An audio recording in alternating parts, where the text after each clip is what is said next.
অবরোধের নামে 15 লক্ষ এসএসসি পরীক্ষার্থীর ভবিষ্যৎকে বিপন্ন করে তুলেছিল বিএনপি জামাত।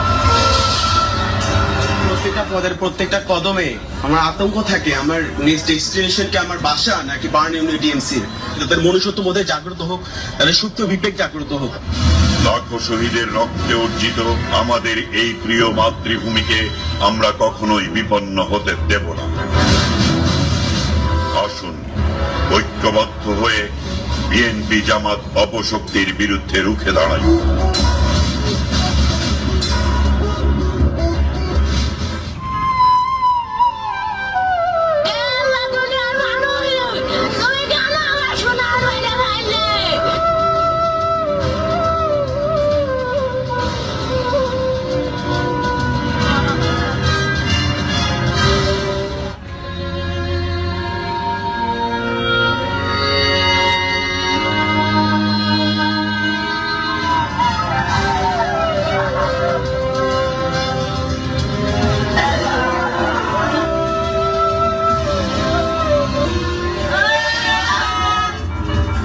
আসুন আমরা মানুষ পুড়িয়ে মারার গর্বরচিত এই অপরাজনীতিকে প্রতিহত করি।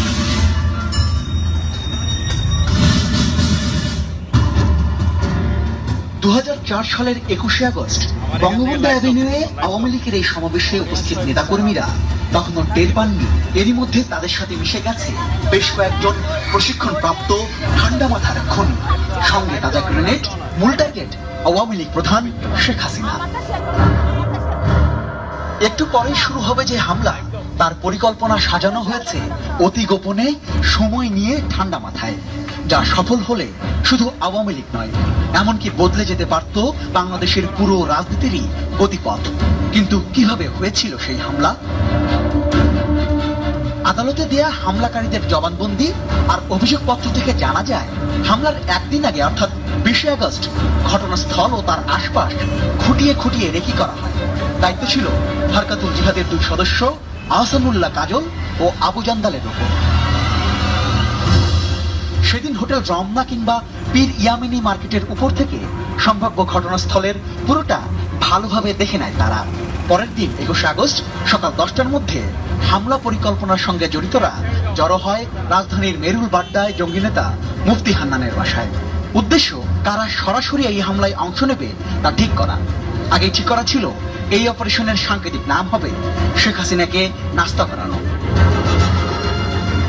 আলোচনার পর হামলার জন্য 12 জনকে বেছে নিয়ে তাদের হাতে তুলে দেওয়া হয় 15টি আরজেস গ্রেনেড। তারপরে ঘটনাস্থলের দিকে রওনা হয় খুনিরা। 21শে আগস্ট আসরের নামাজের আগে গোলাপ শাহ মাজারের পাশের পার্কের এই মসজিদে জড়ো হয় সেই 12 জন ঘাতক। একটু দূরে বঙ্গবন্ধু।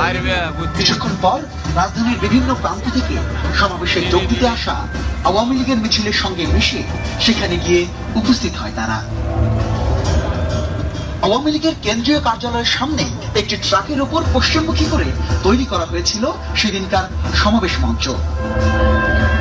মঞ্চে যেন সরাসরি গ্রেনেড ছোড়া যায়, সেভাবেই 12 জন খুনি 3টি দলে ভাগ হয়ে যায়। প্রতি দলে 4 জন করে।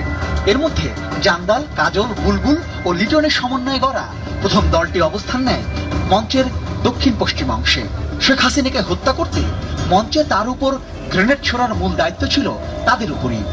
সবুজ, জাহাঙ্গীর, মাসুদ এবং উজ্জ্বলের দ্বিতীয় দলটি অবস্থান নেয় মঞ্চের পশ্চিম পাশে। আর মোত্তাকিম, মুরসালিন, আরিফ হাসান ও ইকবালকে নিয়ে গড়া 3 নম্বর দলটি অবস্থান নেয় পশ্চিম উত্তর দিকে। এই 2 দলেরই টার্গেট সমাবেশে আসা নেতাকর্মীরা। বিকেল 5:30টার কাছাকাছি সময়ে শেখ হাসিনা তার বক্তব্য শেষ করতে প্রথম গ্রেনেডটি ছোড়েন ঘাতক জান্দাল। এরপর অন্য জঙ্গিরাও গ্রেনেড ছোড়া শুরু করে। একে একে 11টি গ্রেনেড এসে পড়ে সমাবেশের উপর। প্রথম গ্রেনেডটি বিস্ফোরণের পর মঞ্চের সামনের অংশ ফাঁকা হয়ে গেলে শেখ হাসিনা সহ আওয়ামী লীগের শীর্ষ নেতাদের মৃত্যু নিশ্চিত করতে সেখানে দ্বিতীয় গ্রেনেডটি ছোড়ার কথা ছিল জঙ্গি বুলবুলের। তবে প্রথম গ্রেনেডটি ছোড়ার পরেই মানুষের ছোটাছুটিতে মাটিতে পড়ে যায় সে। শেষ পর্যন্ত বুলবুলের আর গ্রেনেড ছোড়া হয়নি। পরে ভয় পেয়ে গ্রেনেডটি মাটিতে ফেলে পালিয়ে যায় সে। ধরা পড়া অপর হামলাকারী জাহাঙ্গীর তার জবানবন্দিতে বলেছেন, তার প্রথম গ্রেনেডটি ছোড়ার পর রক্তাক্ত মানুষের চিৎকার আর ছোটাছুটিতে ভয় পেয়ে তিনি আর পরের গ্রেনেডটি ছুটতে পারেননি। হামলার শেষে জঙ্গিরা যার যার মতো পালিয়ে যায়। সম্ভবত তারা ধরেই নিয়েছিল হামলায় শেখ হাসিনার মৃত্যু হয়েছে। তাই তো হামলার পর আহসানুল্লাহ কাজল মোবাইল ফোনে মুফতি হান্নানকে জানিয়ে দেন অপারেশন সাকসেস।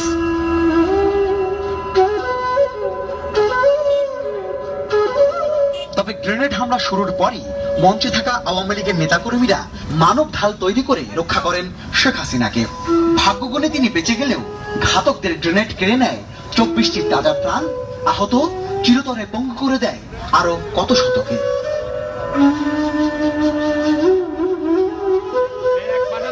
ভয়েস এটি নিউজ, ঢাকা।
এটা কোনো যুদ্ধক্ষেত্র নয়, নয় কোনো ভিনদেশী জনপদ, পাকিস্তান কিংবা আফগানিস্তান।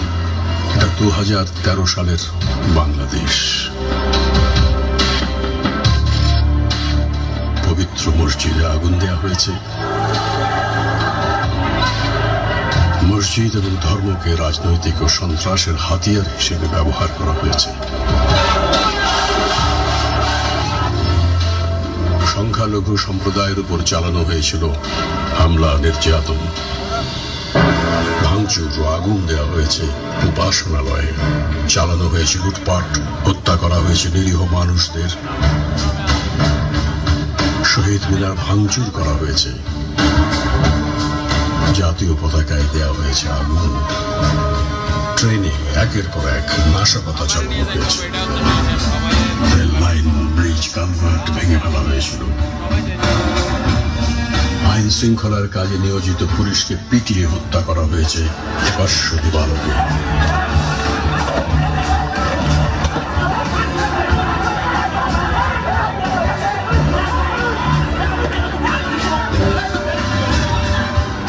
সাংবাদিকদের উপর চালানো হয়েছে নির্বিচারে হামলা। গণতান্ত্রিক অধিকারের কথা বলে আন্দোলন ও হরতালের নামে সারা দেশে চালানো হয়েছিল নৈরাজ্য ও সন্ত্রাস।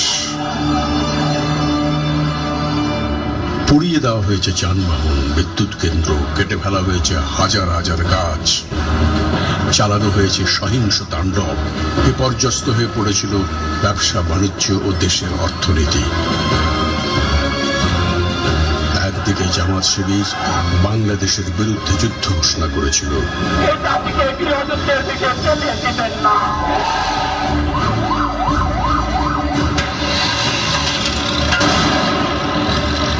অন্যদিকে বিএনপির তথাকথিত তত্ত্বাবধায়ক সরকার প্রতিষ্ঠার আন্দোলন পরিণত হয়েছিল ককটেল বোমার উৎসবে।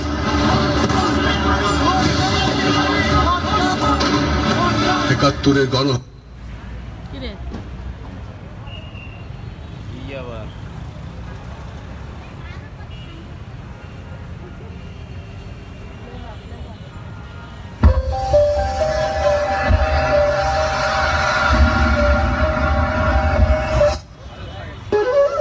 তবে গ্রেনেড হামলা শুরুর পরই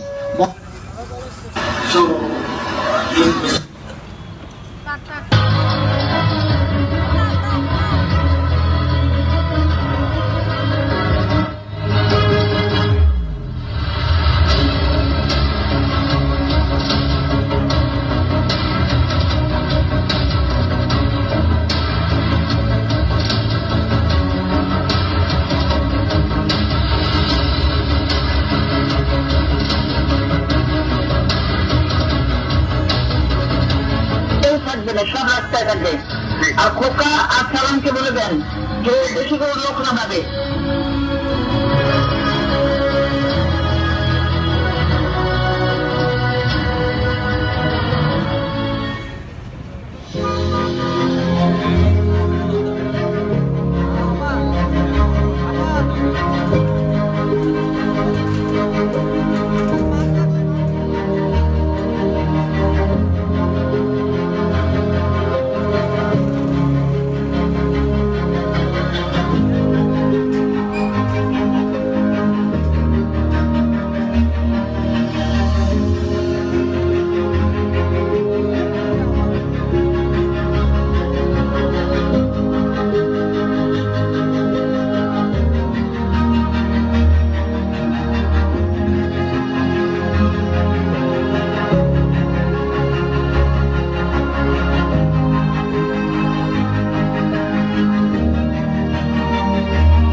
গ্যাস ও জ্বালানি খাতে দুর্নীতির প্রসঙ্গ আসলে সবার আগে চলে আসে নাইকোর নাম।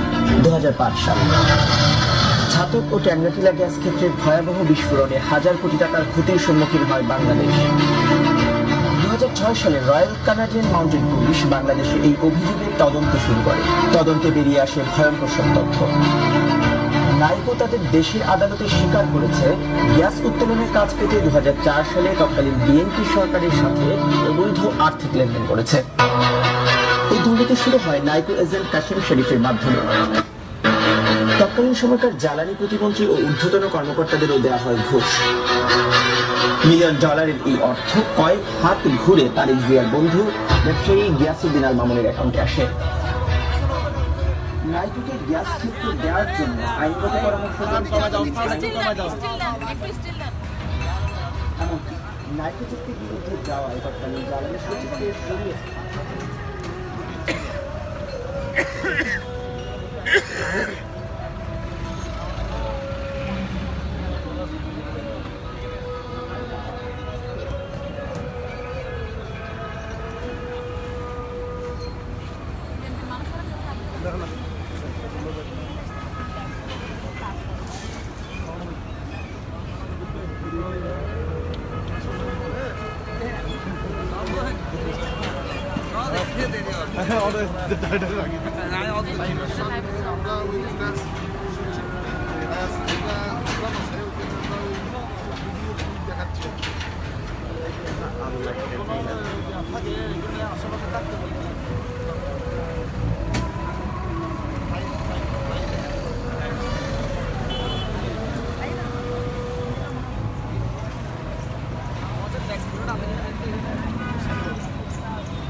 অনুমিত করেন তৎকালীন প্রধানমন্ত্রী এবং খালেদা জিয়া। 2008 সালে কানাডার রয়্যাল পুলিশ ও মার্কিন গোয়েন্দা সংস্থা FBI এর জিজ্ঞাসাবাদে ইয়াসির মামুন স্বীকার করেন এই দুর্নীতির কথা। Because of the friend of Tareq Rahman. Another 50% say you are the you are holding it here. My say my project is comes to your trade. You are taking money from say three projects are coming. So you are taking money from Mr. Kobi. So is Mr. Kobi give you 1 টাকা? Why not? Standard chartered ব্যাংকের মাধ্যমে নাইকোর সাথে এই অবৈধ লেনদেন হয় ইয়াসির মামুনের। নাইকো দুর্নীতির সবচেয়ে বড় প্রমাণ ধরা হয় এই স্বীকারোক্তিতে, যা আন্তর্জাতিক আদালতে উত্থাপন করা হয়েছে। এদিকে বাংলাদেশের গণ্ডি পেরিয়ে আন্তর্জাতিক পরিমণ্ডলে উঠে এসেছে খালেদা জিয়ার নাম, তবে সেটা কোনো মহৎ কাজের জন্য বরং নাইকোর কাছ থেকে ঘুষ নেবার কারণে। দুর্নীতির মাধ্যমে নাইকোর সঙ্গে বাপেক্সি চুক্তির সম্পাদন প্রক্রিয়ায় জড়িত হিসেবে বিএনপি চেয়ারপারসন খালেদা জিয়া সহ 26 জনের নাম আন্তর্জাতিক আদালতে উপস্থাপন করা হয়েছে এবং কানাডার আদালতে এই দুর্নীতি প্রমাণিত হয়েছে। এই মামলা শেখ হাসিনা ও খালেদা জিয়া উভয়ের বিরুদ্ধে ছিল। শেখ হাসিনার বিরুদ্ধে মামলা খারিজ হলেও খালেদা জিয়ার বিপক্ষে এখনো চলছে মামলা। কিন্তু কারণটা কি? কারণ হলো শেখ হাসিনার সরকার 1996 থেকে 2001 সালে নাইকোর সাথে দর কষাকষি করেছে, কিন্তু নাইকোর একটি শর্ত বাংলাদেশের স্বার্থ বিরোধী হয় নাইকোর সাথে কোনো চুক্তিতে যায়নি শেখ হাসিনা সরকার। অন্যদিকে খালেদা জিয়া সরকার 2001 সালে ক্ষমতায় এসে 2003 সালের 16 অক্টোবর নাইকো বাপেক্স জেভিএ চুক্তি শুরু করে। পরবর্তীতে কানাডার আদালতে প্রমাণিত হয় যে নাইকো বাংলাদেশে খালেদা জিয়ার আমলে ঘুষ দিয়ে কাজ পায়। দেশীয় আদালতের বিচার অস্বীকার করলেও আন্তর্জাতিক আদালতের এই বিচার প্রক্রিয়া নিয়ে কি বলবেন বেগম খালেদা জিয়া?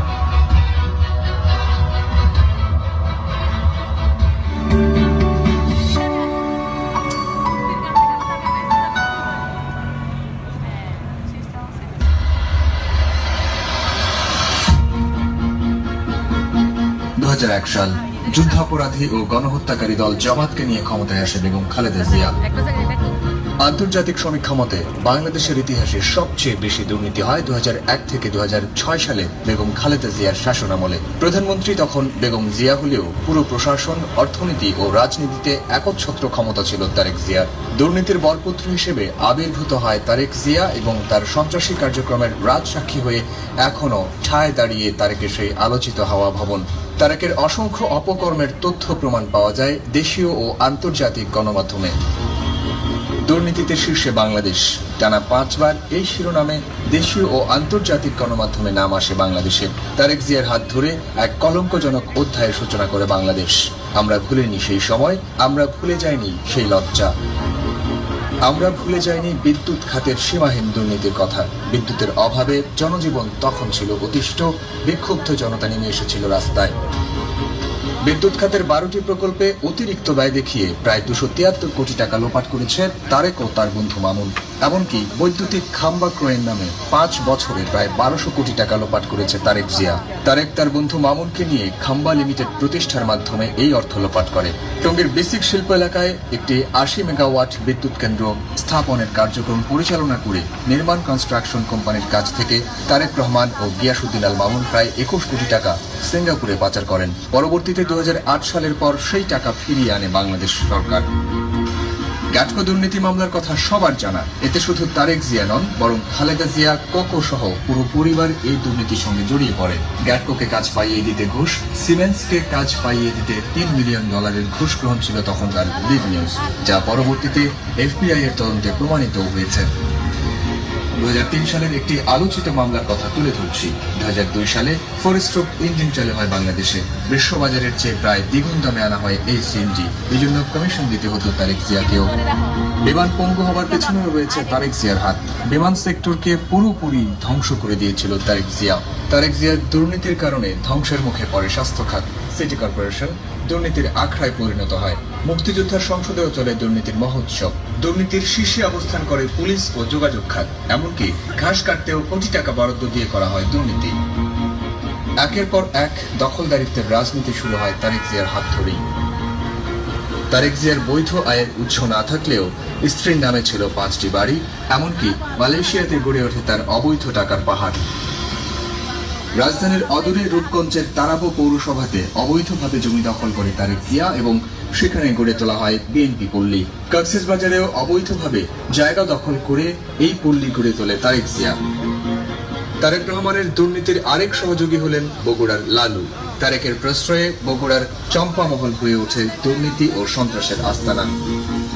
তারেক রহমানের দুর্নীতির আরেক দোসর ছিলেন স্বরাষ্ট্র প্রতিমন্ত্রী লুৎফুজ্জামান বাবর। বাবর তারেক জুটির দুর্নীতি এমন পর্যায়ে পৌঁছে যে খুনিদের ছাড়িয়ে নেবার জন্য কোটি টাকার ঘুষ লেনদেনের ঘটনা ঘটে। বসুন্ধরা সাব্বির হত্যাকাণ্ড তার বড় প্রমাণ। এই হত্যা মামলা ধামাচাপা দিতে 21 কোটি টাকা ঘুষ গ্রহণ করেছিল তারেক ও তৎকালীন স্বরাষ্ট্রমন্ত্রী বাবর। সাবির হত্যা মামলা যখন হওয়ার পরেই আমরা কমিটি করে দিয়েছি স্বরাষ্ট্র মন্ত্রণালয় থেকে এটাকে ইনভেস্টিগেট করার জন্য। তারেক সাহেবের অফিসে একদিন একটা মিটিং হচ্ছিল, আমরা ওই টাকা পয়সা লেনদেন নিয়ে। সেই মিটিং এর এক পর সেখানে সালম, সুফিয়ান, আমি, তারেক সাহেব, এই চারজনই আমার মনে করে আমরা চারজনই হয়তো ছিলাম আমরা সেই মিটিং এর মধ্যে। ওর মধ্যে তারেক সাহেব আমাকে বেশ কয়েকবারই বললেন যে এটাকে এই কেসটাকে একটু আপনার ইয়ে করা যায় কিনা, একটু হালকাভাবে দেখা যায়। বাংলাদেশের একজন ব্যক্তিকেই 10% হিসেবে অভিহিত করা হয়, আর তিনি হলেন তারেক জিয়া।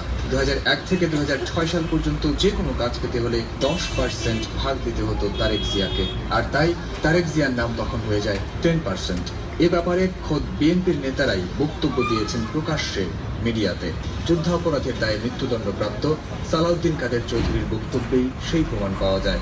ঢাকার শহরে ঘুরলে একটা নাম বলে না যে 10% অমুক, এই মহানগরীতে ওটা নামের আগে বিশেষণ যুক্ত হয়ে গেছে। আমি বলি নাই, আমি নাম উচ্চারণও করতে চাই না, কিন্তু ওই 10% বললেই বলে দেবে নাম।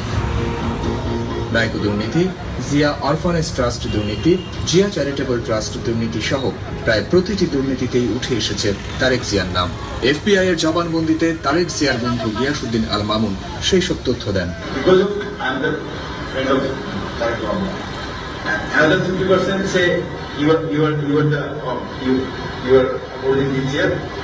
My say Naiko project is comes to your table.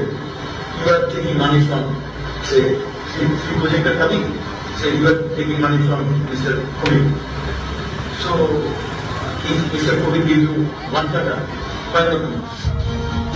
র্যাবের গাড়ি ক্রয় দুর্নীতি হয়েছিল তারেক জিয়ার হাত ধরেই, তাও জবানবন্দিতে স্বীকার করেছেন Lutfuzzaman Babar. Toyota, Isuzu, Suzuki well none, but whereas আপনারা যে স্পেসিফিকেশন করেছেন সেখানে শুধু নিশান পেট্রোল ম্যাক্সিমাম এবং র্যাঙ্কস এর মাধ্যমে যে কিছু গাড়ি এবং হিউন্ডাই গাড়িগুলোই ঢুকতে পেরেছে। What is your fair confession যে এখানে কোনো কাউকে উদ্দেশ্য করে বা কাউকে কোনো সাপোর্ট দেওয়ার জন্য এটা হয়েছে কি না? তারেক সাহেবের সাথে যে ফয়সাল এবং রুমন একটা যোগাযোগ আছে সেই কথা বলবো, এবং I have good reasons to believe that আমার মনে হয় যে এখানে তারেক সাহেবের একটা সুশিষ্টতা থাকতে পারে। নির্বাচনকালীন সময়ে পাকিস্তান, সৌদি সহ মধ্যপ্রাচ্য থেকে অর্থ আনয়নের বিষয়েও রয়েছে অকাট্য প্রমাণ, যা বাবরের স্বীকারোক্তিতে স্পষ্ট। পার্টির ইলেকশন ফান্ড বা পার্টি ফান্ড বিদেশ থেকে কিছু সংগৃহীত হয়েছিল, এটা সম্বন্ধে কিছু বলবেন? এটা না বললে ভালো না, এটা রেকর্ড থাকা উচিত না। পাকিস্তানের টাকাটা হয়তো সাউদির কাছে চলে যেতেছে, আর কুয়েত বা ইয়ে থেকে যেগুলো আসছে সেটা হয়তো তারেক সাহেবের বিভিন্ন লোকের কাছে রাখছে, যেমন তারেক সাহেব রাখতে পারে ওনার আইএসডি গ্রুপের ফ্রেন্ডদের কাছে রাখাটা। উইকিলিক্সে উঠে আসে তারেক জিয়ার দুর্নীতির ভয়াবহ তথ্য। ঢাকায় মার্কিন দূতাবাস 2008 সালের 3রা নভেম্বর তৎকালীন রাষ্ট্রদূত James F Moriarty Tarique Rahman সম্পর্কে লিখেন, তারেক রহমান অত্যন্ত দুর্ধর্ষ ও ভয়ঙ্কর এবং একটি দুর্নীতিপরায়ণ সরকার ও বাংলাদেশে রাজনৈতিক সহিংসতার প্রতীক। এভাবেই রাষ্ট্রের ক্ষমতা কুক্ষিগত করে তারেক জিয়া হয়ে ওঠেন দুর্নীতির প্রতীক। বাংলাদেশের দুর্নীতির বরপুত্র হয়ে ওঠা তারেক জিয়া এখন দণ্ডপ্রাপ্ত আসামি হয়ে লন্ডনে পালিয়ে আছেন। শীর্ষ দুর্নীতিবাজ তারেক জিয়াকে দেশে এনে বিচারের আওতায় আনার দাবি সবার।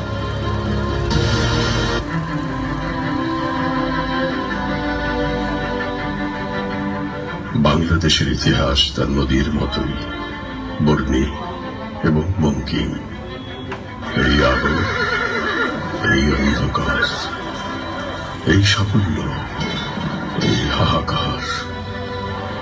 আমাদের সংগ্রাম স্বাধীনতার সংগ্রাম।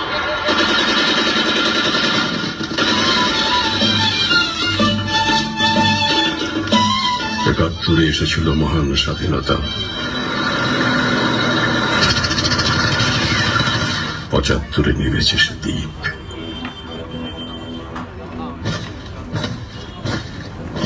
এসেছিল স্বৈর শাসক, তারপর এলো গণতন্ত্রের কাগজে পুনরুত্থান। এসেছিল জঙ্গিবাদের অন্ধ আঘাত, এসেছিল আততায়ীর দল, কখনো বা সাঁতরে এসেছে নিপীড়িত মানুষের ঢল। এমন শত হাজার বাধায় দমে যায়নি বাংলাদেশ, বারবার মাথা তুলে দাঁড়িয়েছে এদেশের মুক্তিকামী মানুষ। তারা ভাঙে কিন্তু ভেঙে পড়তে জানে না।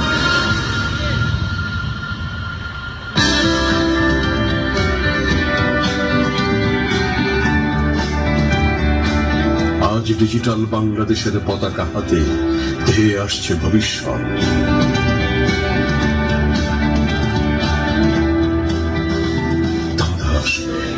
বাধা আসবে, তবুও তরুণ প্রাণের শক্তি আর সাহস নিয়ে নিজেদের সক্ষমতায় সমৃদ্ধ হবে আগামীর বাংলা।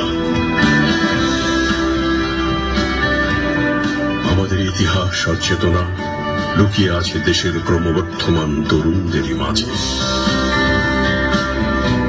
তারুণ্যের চেতনা আর প্রযুক্তিকে সাথে নিয়ে জাতির পিতা বঙ্গবন্ধুর দৌহিত্র জননেত্রী শেখ হাসিনার সুযোগ্য পুত্র সজীব ওয়াজেদ জয় আমাদের সোনার বাংলার নয়া কান্ডারি।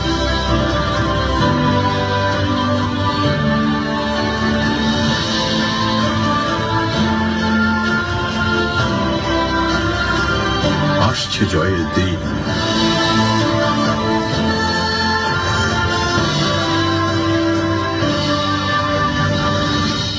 জয় আসবেই।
একজন ধার্মিক রাষ্ট্রপ্রধানই পারেন ইসলাম ও রাষ্ট্রের প্রকৃত কল্যাণ করতে। স্বাধীন বাংলাদেশে জাতির জনক বঙ্গবন্ধু শেখ মুজিবুর রহমানের হাত ধরেই সূচনা হয় ইসলামের কল্যাণে রাষ্ট্রীয় পৃষ্ঠপোষকতা। গঠন করেন ইসলামিক ফাউন্ডেশন, মাদ্রাসা শিক্ষা বোর্ড, হজযাত্রীদের সরকারি অনুদান, ওআইসির সদস্য পদ লাভ। তারই ধারাবাহিকতায় বাংলাদেশকে উন্নয়নশীল দেশে পরিণত করা ধর্মপ্রাণ প্রধানমন্ত্রী জননেত্রী শেখ হাসিনা ইসলামের কল্যাণে নিয়েছেন নানামুখী উদ্যোগ। ইসলামী আরবি বিশ্ববিদ্যালয় প্রতিষ্ঠার অনুমোদন, ইমাম মুয়াজ্জিনদের জন্য কল্যাণ ট্রাস্ট। মাদ্রাসায় অনার্স কোর্স ছিল না, সেটি শেখ হাসিনা তার এই শাসন আমলে বাংলাদেশের প্রায় ৮০টি মাদ্রাসায় অনার্স কোর্স চালু করেছেন, প্রায় ৩০টি মাদ্রাসায় তিনি মাস্টার্স কোর্স চালু করেছেন। মসজিদ ভিত্তিক শিক্ষা কার্যক্রমকে জাতীয় শিক্ষানীতিতে অন্তর্ভুক্ত করুন। ইসলামের শাশ্বত মূল্যবোধ যেমন শান্তি, সংযম, ভ্রাতৃত্ব, সমতা, ন্যায় বিচার ও সমবেদনা থেকে আমাদের সর্বদা অনুপ্রেরণা ও শক্তি আহরণ করতে হবে, কারণ ইসলাম শান্তির ধর্ম, আমরা শান্তিতে বিশ্বাস করি। শান্তির ধর্ম ইসলামের ভাবমূর্তি রক্ষায় জঙ্গিবাদ দমন করে গড়ে তুলেছেন ইসলামী মূল্যবোধের সমাজ। প্রতিটি উপজেলায় গড়ে তোলা হচ্ছে একটি করে মডেল মসজিদ। কওমি মাদ্রাসার শিক্ষার সনদের স্বীকৃতি। প্রধানমন্ত্রী শেখ হাসিনা কওমি মাদ্রাসার মাস্টার্সের স্বীকৃতি দান করেছেন। এই জন্য আমরা কওমি শিক্ষকরা এবং কওমি ছাত্ররা খুবই খুশি, আনন্দিত। জাতীয় মসজিদ বায়তুল মুকাররমে দৃষ্টিনন্দন মিনার নির্মাণ, সংস্কার ও নারীদের জন্য পৃথক নামাজের ব্যবস্থা হয়েছে। প্রধানমন্ত্রী শেখ হাসিনা উনিও ইসলাম প্রিয়, উনিও নামাজ রোজা করে, কোরআন শরীফ তেলাওয়াত করে, তাহাজ্জুদ করে, তাহাজ্জুদে আমল করে। এই জন্য ওনার দ্বারা উনি ওলামায়ে কেরামকে সমর্থন দিতেছে। ওলামায়ে কেরাম ওনার সমর্থনে আলহামদুলিল্লাহ।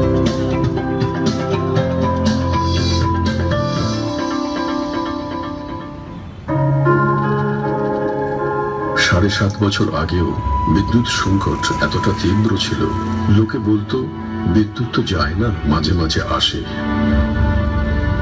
মানুষ তখন অপেক্ষায় থাকতো বিদ্যুৎ কখন আসবে। কিন্তু এখন বিদ্যুৎ কখন চলে যাবে সেই ভয় উবে গেছে। কেটে গেছে আলোর জন্য হাহাকার।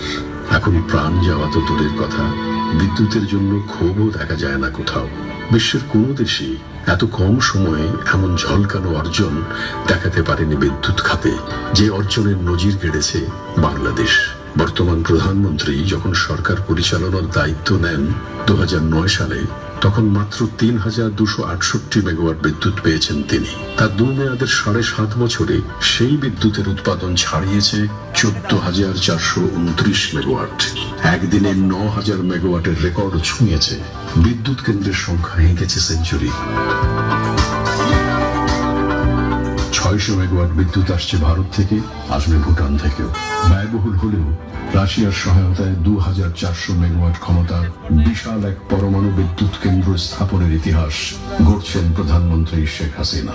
2016তেই বিদ্যুৎ হবে 16,000, 21-এ তা ছাড়িয়ে 24,000। 2031 সালের মধ্যে 40,000 মেগাওয়াট আমরা উৎপাদন করব। 2041 সালের মধ্যে আমাদের লক্ষ্য হচ্ছে 60,000 বিদ্যুৎ উৎপাদন হবে। এত মেগাওয়াট বিদ্যুৎ আর মোটেই স্বপ্ন নয়, শুধু সময়ের সাথে সাথে অঙ্ক পরিবর্তনের অপেক্ষা। আলোর উৎসব শুধু প্রধানমন্ত্রী শেখ হাসিনা।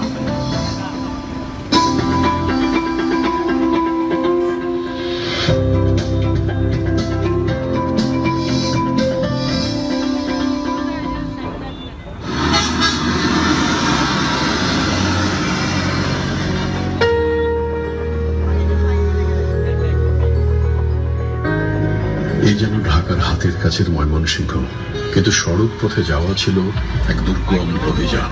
আর সড়ক পথে ঢাকা থেকে চট্টগ্রাম যাওয়া ছিল যেন এক অন্ধকারের পথে যাত্রা। মহাসড়কে যাত্রার মহাদুর্গতির প্রতিচ্ছবি ছিল সারা দেশে। এখন দেশ জুড়ে পিচ ঢালা মসৃণ প্রশস্ত সড়ক নিশ্চিত করেছে দেশের মানুষের প্রশান্তির যাত্রা। ঢাকা চট্টগ্রাম, ঢাকা ময়মনসিংহ 4 লেন উন্নীত করলাম। দেশের জনগণের জন্য উপহার হিসেবে এই দুই রাস্তা উৎসর্গ করলাম। ঢাকা চট্টগ্রামের সরু মহাসড়ক এখন 4 লেনের বিস্তৃত যাত্রাপথ।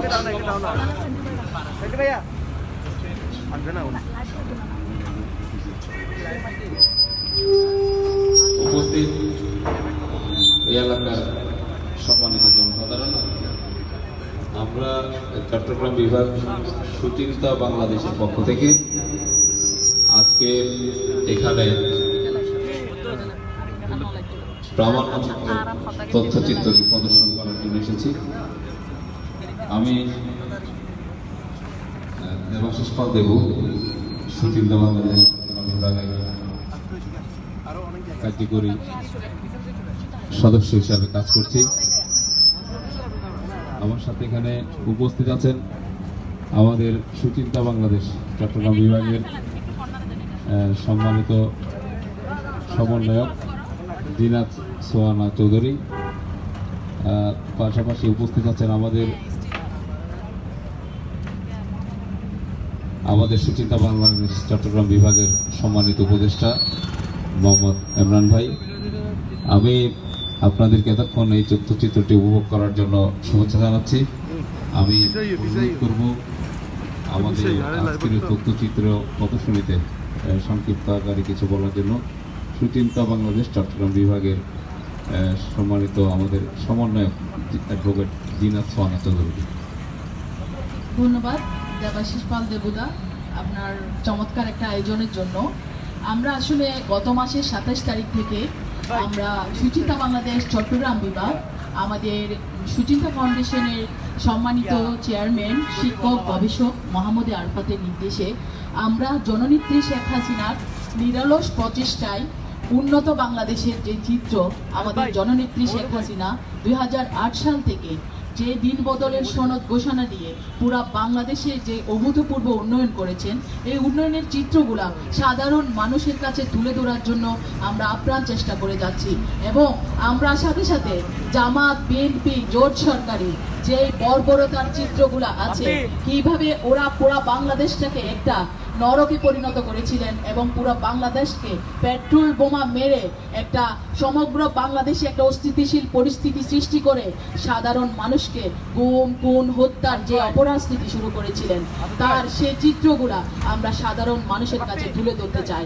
কারণ আমরা অনেক কষ্ট দিয়ে, অনেক দাম দিয়ে কিনেছে বাংলাদেশ। আমরা চাই না বাংলাদেশ আর কোনো পাকিস্তান কিংবা আফগানিস্তান হোক।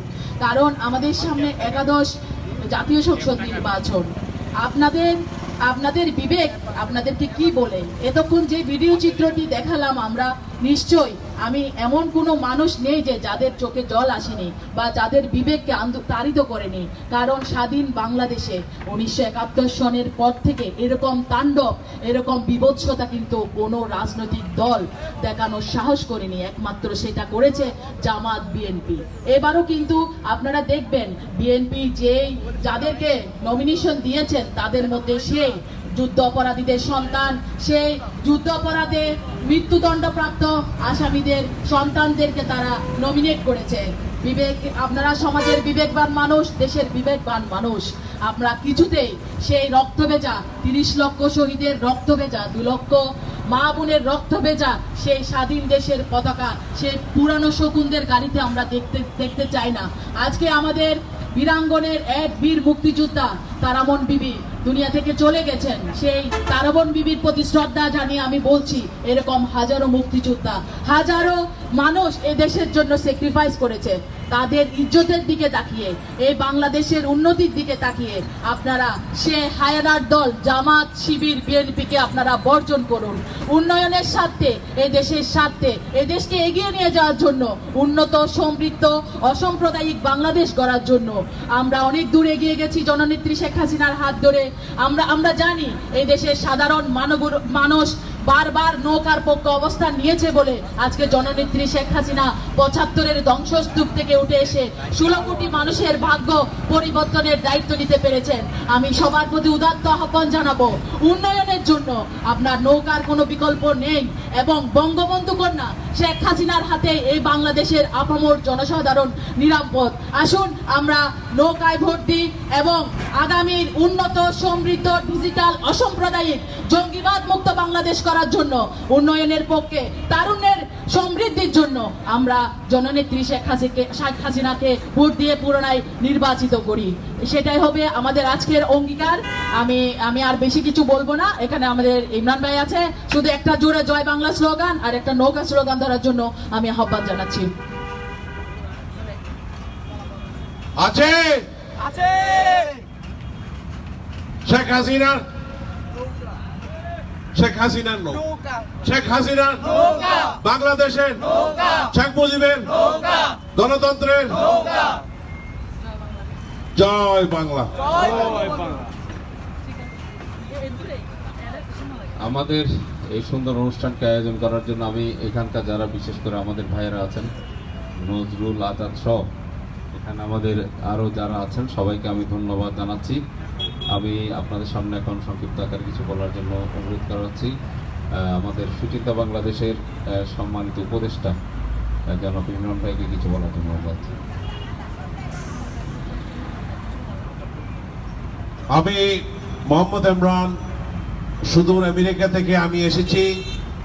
শুধু গণতন্ত্র, জননেত্রী শেখ হাসিনার গণতন্ত্রকে সম্মান রেখে আমাদের এই বাংলাদেশে যে ভোট হতে যাচ্ছে, আমাদের বঙ্গবন্ধুর স্বপ্ন কে বাস্তবায়ন করার জন্য আজকে জননেত্রী শেখ হাসিনা বাংলাদেশের যে উন্নয়নের ধারা অব্যাহত রয়েছে সেই অব্যাহতকে আমরা এটা ত্বরান্বিত করার জন্য আমি নিরলস কাজ করে যাচ্ছি এবং আমি সবাইকে অনুরোধ জানাবো যে এই নৌকা মার্কায় ভোট দিয়ে সেই উন্নয়নের গতি দ্বারা যেন অক্ষুণ্ণ রাখে। সবাইকে আমার বাঙালি ভাই বোন যারা আছেন আমি সবাইকে এলাকার সবাই আবার বৃদ্ধ বনিতা সবাইকে অনুরোধ জানাবো নৌকা মার্কায় ভোট দিয়ে জননেত্রী শেখ হাসিনার উন্নয়নকে গতি দ্বারা অব্যাহত রাখুন। ধন্যবাদ। জয় বাংলা।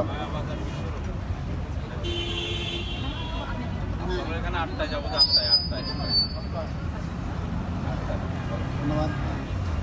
আমাদের মায়াবাজার বিশ্ব রোডে সুচিন্দ্র ফাউন্ডেশন সুচিন্দ্র বাংলাদেশ কর্তৃক আয়োজিত আজকের এই প্রামাণ্য চিত্র প্রদর্শনীতে আজকে উপস্থিত নেতৃবৃন্দ সবাইকে ধন্যবাদ জানাচ্ছি। তারা কষ্ট করে আজকে আমাদের এই এলাকায় এত সুন্দর একটা প্রামাণ্য চিত্র উপস্থাপন করেছে এবং আজকে যে উন্নয়ন চিত্রগুলো দেখানো হয়েছে আপনারাই বুঝতে পারেন, আপনারাই বিচার করা উচিত।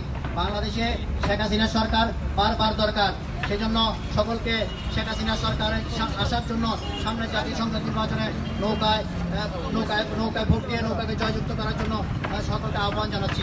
জয় বাংলা।